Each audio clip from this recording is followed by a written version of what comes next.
আসসালামু আলাইকুম। আশা করি আপনারা সবাই সুস্থ আছেন, ভালো আছেন।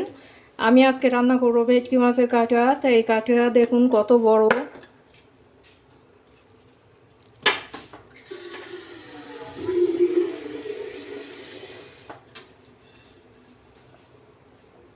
তো এই কাঁটাটা আমি প্রথমে কেটে নেব। বন্ধুরা, এই ভেটকি মাছের কাঁটা আমি ভালো করে কেটে ধুয়ে নিয়েছি।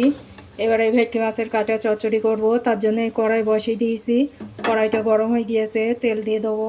কাঁটা চচ্চড়িতে তেল বেশিই লাগে। এবার দিয়ে দেবো কেটে রাখা পেঁয়াজ। পেঁয়াজটা একটু লাল করে নেব। পেঁয়াজটা আমি একটু লাল করে নিয়েছি। এবার কয় পিস কেটে ধুয়ে রাখা আলু দিয়ে দেবো। আলুটা ভালো করে ভেজে নেব। এই আলুটা আর পেঁয়াজ ভালো করে আমি ভেজে নিয়েছি। এবার দিয়ে দেবো লবণ, হলুদ, গুঁড়ো লঙ্কা, এটায় আদা রসুন আর 2-1টা শুকনো লঙ্কা বাটা।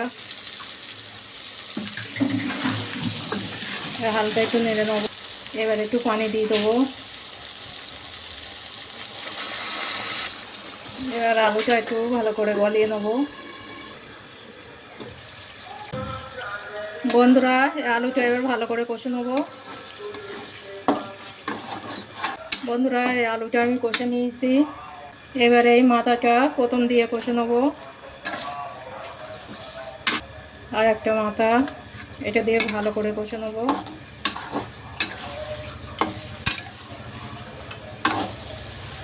অনেক সময় ধরে কষতে হবে। বন্ধুরা, এই মাথা দুটো দিয়ে আমি অনেক সময় ধরে কষে নিয়েছি। এবার এই কাঁটাগুলো দিয়ে দেবো। দিয়ে আবারও কষে নেব।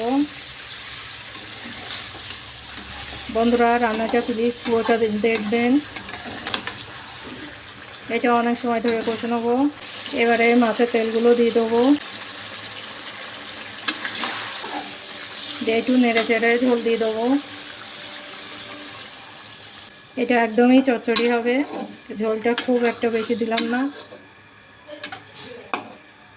ঝোলের মধ্যে মাথাটা এরকমভাবে বুড়িয়ে দেবো। ঝোলটা ফোটা পর্যন্ত অপেক্ষা করব। বন্ধুরা, ঝোলটা ফুটে গিয়েছে। কেটে ধুয়ে রাখা বেগুন দিয়ে দেবো।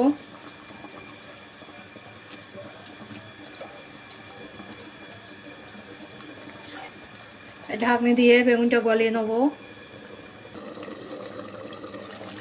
বন্ধুরা, আমার এই ভেটকি মাছের কাঁটা চচ্চড়ি এটা হয়ে গিয়েছে। এবার নামিয়ে নেব। দেখুন কত সুন্দর কালার। এবার এটা নামিয়ে নেব। বন্ধুরা, আমার এই রান্নাটা যদি ভালো লেগে থাকে প্লিজ একটা সাবস্ক্রাইব করবেন।